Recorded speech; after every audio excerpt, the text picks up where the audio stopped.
Boa noite, está começando o programa Band Eleições dessa segunda-feira. Desde a semana passada e até o dia 30 de setembro, última segunda-feira antes das eleições municipais, nós vamos entrevistar os 7 candidatos a prefeito de Fortaleza de partidos que têm no mínimo 5 representantes no Congresso Nacional. A ordem das entrevistas foi definida por sorteio realizado na presença dos assessores dos candidatos. Nesta segunda-feira, ouviremos o candidato Técio Nunes, do PSOL. Boa noite, candidato. Seja bem-vindo. Boa noite, gente. Obrigado mais uma vez pela oportunidade de conversar um pouco mais sobre a nossa Fortaleza. Aqui comigo no estúdio também está o jornalista Eric Viana, formado em jornalismo pela Universidade Federal do Ceará. Eric já trabalhou em agências de comunicação e marketing aqui em Fortaleza e atualmente é repórter do portal IBANDCE. Boa noite, Eric. Boa noite, Rogério. Boa noite, candidato. Prazer estar aqui. Candidato Técio, vamos começar aqui o nosso bate-papo. Gostaria de saber do senhor por que o senhor se dispôs a ser candidato a prefeito de Fortaleza. Olha, eu acho que nós temos uma realidade em Fortaleza e principalmente na periferia da nossa cidade que clama muito por uma resposta definitiva. Eu acho que todo mundo que está nos assistindo e que mora em alguma área da periferia da cidade, dessa área mais afastada dos grandes centros da cidade ou dessa chamada área nobre da cidade, percebe que passa eleição, entra eleição, passa candidato, esses candidatos brifados, trabalhados por uma grande lógica marqueteira, com grandes publicidades, né? E a sua vida no concreto mesmo não mudar, né? Eu nasci e me criei ali na divisa, né, entre a Granja Portugal e o Grande Bom Jardim, ali na Gustavo Barroso, e há muitos anos eu venho sentindo que o nosso povo precisa ocupar com mais protagonismo o espaço na política, né? E o quanto é difícil, inclusive, pessoas que vêm dessa origem que eu estou vindo, ocupar esses espaços de destaque, né, e que podem, de fato, determinar mudanças na vida do nosso povo, né? Então eu, particularmente, sou muito provocado por isso, né, por essa origem, né? E o partido fez um debate amplo dentro das suas instâncias e definiu que o perfil que a gente deveria apostar esse ano seria isso, né?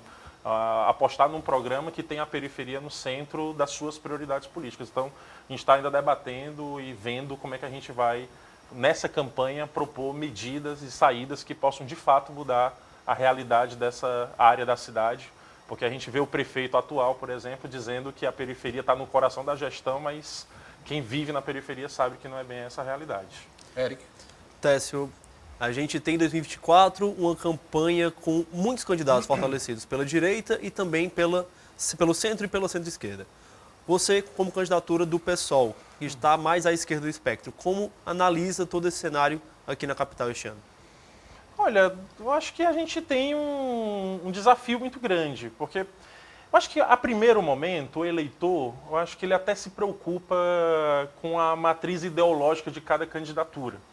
Então vai ter aquele eleitor que se identifica com candidaturas mais à direita, candidaturas mais ao centro e candidaturas mais ao centro-esquerda e mais de esquerda. Mas eu acho que no final das contas o que determina mesmo o voto, né, é quais são as propostas que cada candidato desse tem para, de fato, mudar a realidade da cidade, né? Porque você vai encontrar muito blá blá blá, né? Assim, o debate da Band aqui, inclusive, né, foi um debate que eu particularmente clamei muito por seriedade, né, para a gente sair dos ataques pessoais que cada candidato estava tentando fazer ali uns contra os outros e fazer um debate mais qualificado sobre a nossa cidade. A nossa pré-candidatura, inclusive, né, pré-candidatura não, né, desculpa, inclusive. Hoje é candidatura, né? A nossa candidatura, inclusive, está aqui para afirmar isso, né? A gente precisa fazer um debate mais qualificado sobre a nossa cidade. Existem pontos dessas eleições que precisam ser debatidos muito a sério. Existe um ponto que é o ponto de segurança, que por mais que não seja uma obrigação imediata e direta da prefeitura, mas a prefeitura tem muito o que fazer no debate sobre segurança pública. Saúde, eu acho que é um caos, tá? Generalizado. Eu, particularmente, para construir o nosso programa de governo, andei em mais de 20 comunidades da nossa cidade, escutando as pessoas, para além dos seminários temáticos que a gente fez de elaboração do nosso programa, e a principal reclamação que as pessoas têm é da área da saúde. Essa realidade de passar 5, 6 meses, às vezes um ano, para conseguir uma consulta num posto de saúde. Então, tem um debate muito sério para se fazer da cidade. Debate sobre mobilidade, debate sobre meio ambiente. Nossa cidade está, né, em condições de lidar com essa nova realidade, que é uma realidade que a gente já vem apontando há muitos anos, mas que hoje se coloca muito presente, né? A gente às vezes precisa lidar com um evento sério como o do Rio Grande do Sul para poder chamar a atenção para a nossa cidade também. Fortaleza hoje está preparada, desmatando como vem desmatando nos últimos anos, né? Floresta, enfim, será que Fortaleza está ambientada para lidar com essas contradições e com essa crise climática que a gente está vivendo hoje? Então esses debates são debates que o cidadão de Fortaleza, né, que o trabalhador, a trabalhadora quer escutar. Né? Para além da matriz ideológica, que é muito importante, isso orienta muita coisa. Né? Porque um candidato de direita ou de extrema direita vai vender facilidade no tema de segurança, vai propor mais violência para combater violência, quando a gente sabe que não tem muito o que fazer, né, com isso. Não é dessa forma que a gente vai mudar a realidade da segurança pública. O Bolsonaro foi presidente 4 anos. E nesses 4 anos, nenhuma medida concreta foi feita pelo Bolsonaro, a não ser botar arma em circulação, armas essa que hoje, né, a própria inteligência da Polícia Federal já identificou que boa parte dessas armas que foram liberadas, entre aspas, pelo governo Bolsonaro, está hoje na mão do crime. Então, assim, você tem que ter uma responsabilidade muito séria para fazer esse debate. Então, eu acho que, para além desses aspectos políticos, que são importantes para orientar um debate, eu acho que o que o povo quer mesmo escutar da gente, o que o cidadão, o trabalhador, a pessoa que vive do seu trabalho em Fortaleza quer escutar da gente é quais são as propostas que o candidato A ou B, independente de se ele é de direita ou de esquerda, qual é a proposta dele, no final das contas, para mudar a realidade da nossa cidade, para melhor. Né? Porque tem gente que está propondo coisas que pode mudar para pior. Pegando por base aí esses pontos que o senhor colocou aí, como problemas relacionados à questão da saúde, por exemplo, qual a avaliação que o senhor faz da atual administração em Fortaleza? O prefeito José Sarto é candidato à reeleição, o senhor apontaria áreas da cidade, questões que precisam ser melhoradas caso o senhor consiga chegar ao Paço Municipal? Acho que tem um diagnóstico que precisa ser feito de forma muito séria e responsável.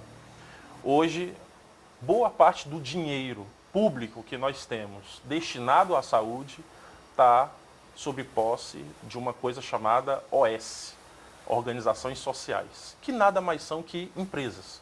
Empresas que têm contrato milionários, empresas esses contratos, inclusive, que nós não conseguimos ter acesso até agora, porque não são transparentes. Então você só sabe que são multimilionários, mas que você não sabe não consegue nem ter acesso a quanto a prefeitura está pagando para essas organizações sociais, para essas empresas, para terceirizarem a nossa saúde. Porque a prefeitura, há alguns anos atrás, abriu mão desse dever de gerir diretamente a saúde e transferir isso para as OS. O que não é razoável é você você ter contratos milionários, multimilionários com essas OS e não entregar uma saúde de qualidade para o nosso povo. Né? Você que vai acessar um posto de saúde, um hospital da rede municipal, saiba que esse hospital ele é gerido por uma empresa terceirizada, uma OS, no caso, e que se paga muito caro para entregar para a gente essa saúde precária do jeito que é. Eu, não sei se vocês usam, mas eu sou usuário do SUS, eu não tenho um plano de saúde. Então eu sei o que é quando eu estou mal ir numa UPA, eu sei quando eu estou mal o que é ir num posto de saúde, eu sei que quando a minha mãe ou meus filhos ficam doentes, eu sei o que é levar eles num posto de saúde para se vacinar, para conseguir um remédio, para conseguir uma consulta. Eu enfrento essa realidade, eu sei o que é isso. Isso não é balela, não. Não estou aqui dizendo, como tem um monte de candidato que é dizendo que é de periferia, eu não estou falando isso porque eu quero voto, não. Estou falando porque é essa a nossa realidade. E eu estar conectado com essa realidade, eu acho que me autoriza também, politicamente falando, a estar aqui debatendo o futuro da nossa cidade. Então, eu acho que o primeiro ponto é a gente fazer um debate muito sério. E quem sabe, inclusive, né, uma auditoria. Se a gente ganhar a prefeitura, ganhando a prefeitura, a primeira coisa que eu vou fazer é propor uma auditoria para lidar com esses contratos dessas OS. Entender quanto a prefeitura paga para cada OS dessa e fazer uma avaliação muito séria de ruptura ou não do contrato. Eu acho que essa é a primeira medida. A segunda medida é o seguinte, eu acho que é uma realidade que está na periferia de Fortaleza e todo mundo que vai me escutar falando isso sabe. São a história dos furas-filas. As filas, quando você entra numa fila dessa, quando você vai no posto de saúde e pede para uma consulta, você entra numa fila. Só que essa fila não é pública, ninguém tem um controle dessa fila. Aí sabe o que acontece? O cabo eleitoral, ligado a vereador A, ligado a vereador B, ligado às vezes à gestão, vai lá e fica furando essa fila. Então, todo mundo já normalizou que para conseguir agilidade numa consulta, você tem que procurar um cabo eleitoral. Porque se você não tiver apoio do cabo eleitoral, você não consegue ter uma consulta. Uma coisa que era para ser direito. E sabe o que é que possibilita isso? A fila não ser pública. Então, assim, nós vamos fazer com que a fila de consultas, de remédios, de cirurgias de prefeitura seja pública. E nós temos condições plenas de fazer isso, inclusive previsão legal para fazer. Então, acho que essas são medidas para além de ampliação dos nossos postos de saúde. Eu acho que tem vários bairros de Fortaleza que precisam ter o atendimento da rede básica de saúde, ampliar os nossos agentes de saúde. A rede básica de saúde precisa ser fortalecida, ampliada. Esse é um caminho, não é todo, mas é um caminho para a gente começar a fazer essa arrumação que nós precisamos fazer na prefeitura com relação à saúde. Não é debate demagogo, vendendo facilidade, não tem nenhum super-homem entre nós aqui que vai mudar a realidade de Fortaleza da noite para o dia. Isso exige da gente muito trabalho, muita responsabilidade, mas, sobretudo, muito compromisso político para mudar essa realidade. E eu acho que só quem vive essa realidade, como você que está nos assistindo aí, sabe que pode ser feito e tem um compromisso para que essa realidade seja mudada efetivamente. Candidato, em 2024, tanto Fortaleza quanto o Ceará, como o Estado, passou por uma crise muito forte na segurança pública.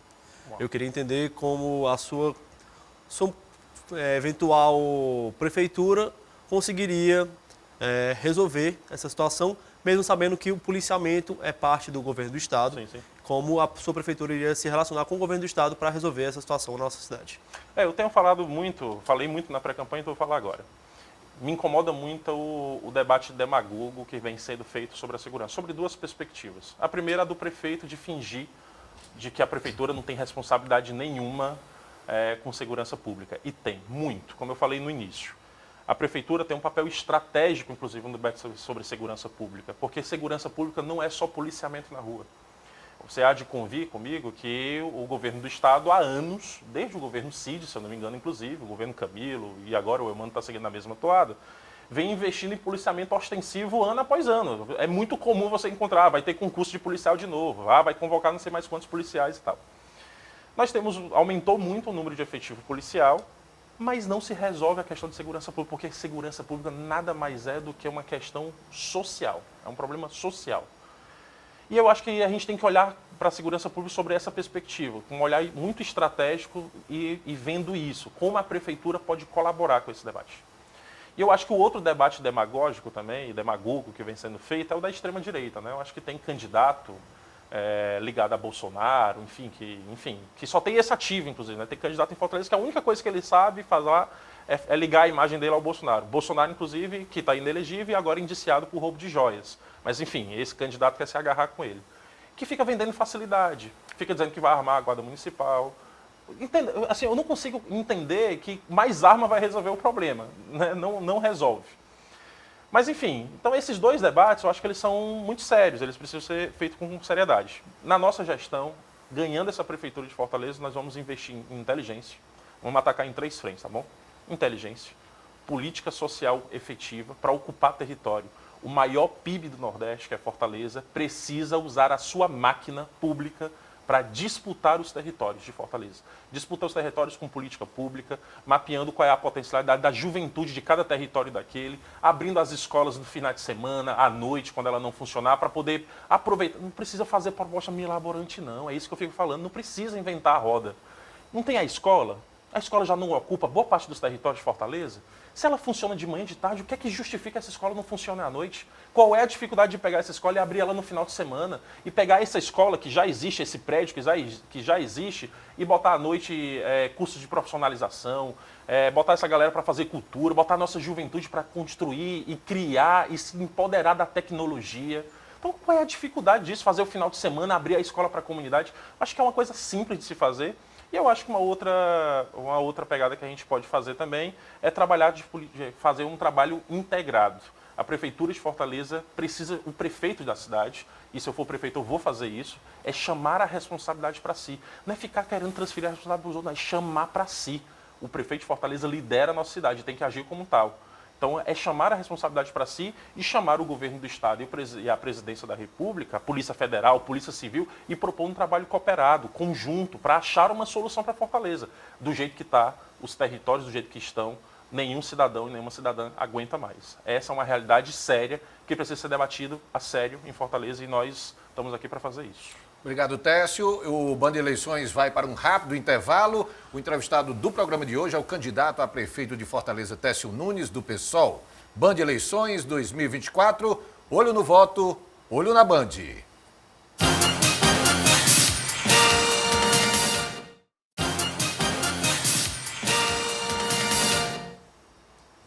Band Eleições de volta. Hoje o entrevistado do programa é o candidato Técio Nunes, do PSOL. A ordem das entrevistas foi definida por sorteio realizado na presença dos assessores dos candidatos. Também comigo aqui no estúdio o jornalista Eric Viana, repórter do portal e Band CE. Candidato, gostaria de tocar aqui num assunto importante, que é a questão da geração de empregos. A gente sabe que Fortaleza tem um destaque na área da economia em nível de Nordeste, mas há uma preocupação muito grande no sentido do poder público garantir oportunidades, principalmente para os mais jovens. O que é que o senhor tem em termos de proposta para essa área? Olha, eu acho que a gente precisa pegar essa potência que é a Prefeitura de Fortaleza, o maior PIB do Nordeste, né? Isso muito nos orgulha, né? Só que a gente precisa começar a olhar para isso com uma lógica mais estratégica, né? Pensando inclusive como a gente divide isso socialmente. Como é que essa riqueza é apropriada pelo conjunto das pessoas de Fortaleza, né? Então, quando a gente olha para Fortaleza, a gente tem que olhar para as potencialidades da nossa cidade. A nossa cidade é uma potência cultural. Eu não consigo entender, por exemplo, como é que a gente tem uma prefeitura que não investe nisso. A gente poderia criar corredores culturais, olhar para os nossos territórios, onde está a nossa juventude, as nossas crianças, as mulheres, enfim, e ver como é que a gente potencializa isso, como é que em cada território desse a gente consegue criar hubs de tecnologia, como é que a gente... É investimento. A prefeitura investindo no seu povo e tendo isso um olhar estratégico para esse povo, para essa comunidade, enxergando as periferias como potencial, não enxergando as periferias como um problema social, enxergando e olhando para as periferias como um local que a gente vai encontrar a potência, a solução dos nossos problemas. Eu acho que se temos uma prefeitura que começa a olhar para isso, nós vamos aumentar ainda mais o nosso PIB, gerar emprego, gerar renda, e com aquilo que é a característica da nossa cidade. A nossa cidade, além de uma potência têxtil, de uma potência comercial, de uma potência do setor de serviço, a gente tem que começar a olhar também como é que a gente faz para ser uma potência na área da cultura, para que a gente tenha mais gente fazendo cultura, vivendo a nossa cidade. E olha só como essas coisas se conectam, né? Uma cidade que tem a sua cultura viva é uma cidade mais comum, mais próspera, e aí a gente também tem um equilíbrio também nessas relações que também tem a ver com violência, ocupação de território, etc. Eu acho que se a gente vai por aí, eu acho que é uma boa alternativa para a nossa cidade, para além do que a prefeitura já vem fazendo, né? Candidato, Cindy Carvalho, da Rede Sustentabilidade, foi escolhida para ser a vice na sua chapa. Sim. Ela faz parte do Conselho Municipal e do Conselho Estadual de Juventude. Queria saber, nesse aspecto, quais são as projeções da sua candidatura vindo a ser prefeito de Fortaleza para essa área da juventude da capital. Eu acho que a Cindy pode colaborar muito nesse debate, né? Nós estamos, inclusive, quando a gente montou a nossa chapa, a gente montou, inclusive, com esse perfil, né? A Cindy, ela foi apresentada pela rede, né, para a gente poxa, achou uma grande companheira para ser a nossa vice, né? Ela faz parte do conselho, como você falou, né, do Conselho de Juventude do município e do estado. Eu acho que todo o nosso programa tem a juventude no centro da sua atenção. Porque nós estamos também preocupados em construir a Fortaleza do futuro. Nós vemos afirmando muito, né, que nós estamos aqui construindo a nossa Fortaleza. Então nós só queremos uma Fortaleza segura, uma Fortaleza participativa, uma Fortaleza onde a geração de emprego e renda também não seja só da geração de emprego e renda precário, mas que seja também uma capacidade, uma oportunidade que a nossa juventude tem de, inclusive, elevar a sua renda e a renda da sua família, mudar a sua vida e a vida da sua família. Eu acho que esse é o cerne do programa, né? Então, ter hoje a nossa juventude no centro, né, pensando como é que a gente descentraliza a política pública. O CUCA é uma grande medida de política pública para a nossa juventude. Mas nós temos um problema concreto hoje. Por isso que tudo tem que ser pensado de forma conjunta e estratégica. Hoje, o CUCA, uma parte da nossa juventude não consegue acessar os CUCAs, por uma realidade muito gritante e muito violenta, inclusive, né? Se você for de uma comunidade que é dominada por uma facção e o CUCA estiver numa outra comunidade que é dominada por uma outra facção, o jovem dessa comunidade não pode acessar o CUCA. Então nós temos que pensar a política pública de que se descentralize essas políticas de cultura, né? E eu acho que por isso que para mim é uma medida muito importante, para além de construir novos centros de culturas menores para ocupar os nossos territórios, é também aproveitar a potencialidade e a ocupação estratégica que as escolas públicas têm para poder fazer com que essas escolas sejam também centros não só de avanço de tecnologia, de conhecimento, de empoderamento, mas também de acesso à cultura e formação, né, de novas pessoas, líderes, né, desse processo. Técio, vamos falar aí de limpeza pública. Hoje, Fortaleza enfrenta uma dificuldade muito grande em relação a essa questão do recolhimento do lixo da cidade. Tanto é que a prefeitura acabou instituindo uma taxa de lixo que foi uma medida que acabou gerando uma reação por parte da sociedade de maneira geral. Como é que o senhor pretende lidar com essa questão da taxa de lixo e como melhorar esse recolhimento de resíduos sólidos aqui na capital? Primeiro é o seguinte, eu acho que nós perdemos uma grande oportunidade de fazer um debate mais qualificado sobre os resíduos de Fortaleza. O Sarto se apressou, junto com a sua base de vereadores, né, na Câmara, a aprovar uma taxa que taxa e muito o cidadão, principalmente o cidadão de classe média de Fortaleza. Mas não só o cidadão de classe média, né? O cidadão de classe média e vários outros, porque o Sarto disse que ia isentar muita gente, mas tem muita gente na periferia de Fortaleza pagando essa taxa. Uma taxa absurda, muito cara. Só que é uma taxa que vem e que não mudou nada da política de resíduo da nossa cidade. Nossa cidade continua suja. Então, assim, hoje você tem uma arrecadação que vai bater agora, se eu não me engano, a previsão desse ano é quase 100 milhões de arrecadação a mais no orçamento da prefeitura. Mas que não mudou, modificou em nada. Nós não temos uma política de coleta seletiva. Nós não estamos aproveitando os nossos resíduos orgânicos, inclusive para poder criar compostagem, adubos. A gente poderia fazer, a gente inclusive quer fazer isso.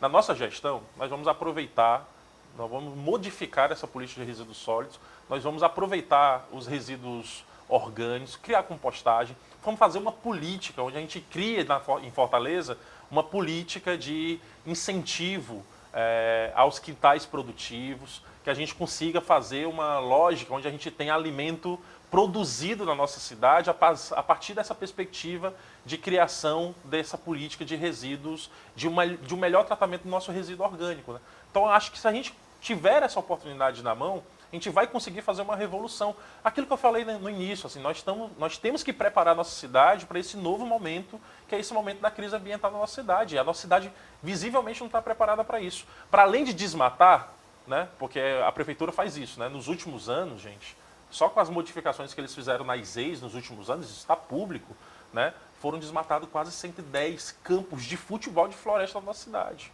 Então, além de não desmatar, a nossa gestão não vai derrubar nenhuma árvore em Fortaleza. Além de não derrubar nenhuma árvore, nós também vamos aproveitar melhor os nossos resíduos orgânicos e sólidos, fazendo uma revolução na nossa política de resíduos aqui de Fortaleza. Técio, das 43 cadeiras de vereadores em Fortaleza, o pessoal já chegou a ter 2 na última eleição. Eu queria saber aqui, sendo você o futuro eleito prefeito de Fortaleza, como é que você vai dialogar com a Câmara Municipal para ter uma relação harmoniosa e produtiva para a cidade de Fortaleza?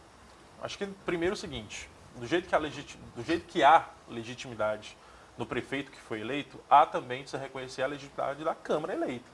Então, os vereadores foram eleitos, o tratamento que a prefeitura vai ter com esses vereadores é de total republicanismo. A gente não vamos ter na Câmara um inimigo, muito pelo contrário, nós vamos chamar a Câmara de Vereadores e todos os vereadores que quiserem a construir essa fortaleza que a gente acha que é uma fortaleza melhor e mais justa para o nosso povo.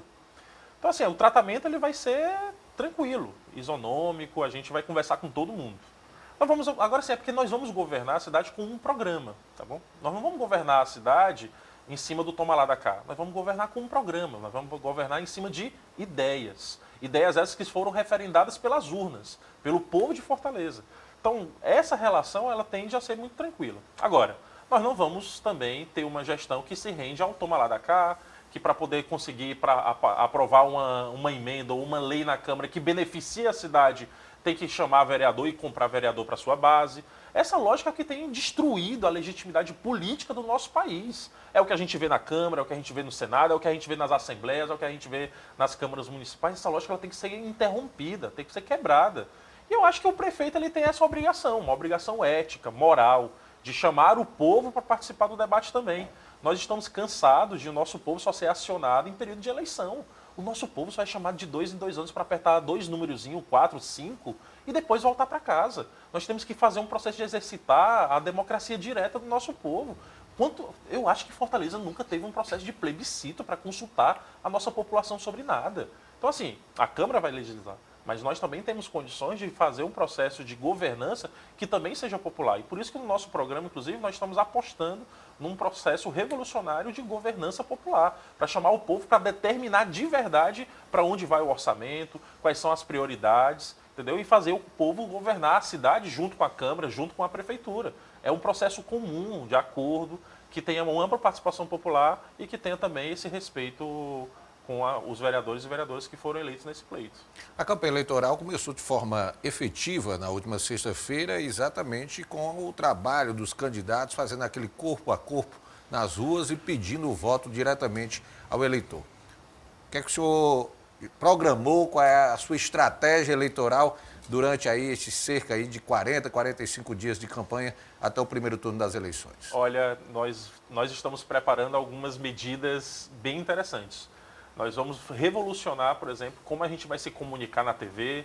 Nós estamos tentando fazer um processo bem interessante de comunicação nas redes. Vamos resgatar, né, e de uma forma renovada a tradição dos comícios. Enfim, nós vamos fazer um processo bem interessante aqui na nossa cidade, né, juntando o nosso partido, a nossa federação, a nossa coligação. Vamos para cima, nós estamos muito animados com essa campanha, tem muitas adversidades, mas quem é do povo, quem é da periferia sabe, né? Viver com a adversidade é o nosso cotidiano, então a gente vai conseguir vencer essas adversidades e tocar uma ótima campanha em Fortaleza, tenho certeza. Muito obrigado, nosso tempo está esgotado, muito obrigado ao candidato Técio Nunes pela entrevista, o programa Band Eleições vai ficando por aqui. Obrigado também ao jornalista Eric Viana pela participação no programa e a gente estará de volta na próxima segunda-feira. O convidado do Band Eleições será o candidato Eduardo Girão, do Partido Novo. A ordem das entrevistas foi definida por sorteio na semana passada. Entrevistamos já o candidato Jorge Lima, do Solidariedade, e a partir da próxima semana estaremos entrevistando na sequência os candidatos Evandro Leitão, do PT, Capitão Wagner, do União Brasil, José Sarto, do PDT e André Fernandes, do PL. Obrigado a todos pela audiência e até o próximo programa. Band Eleições 2024, olho no voto, olho na Band.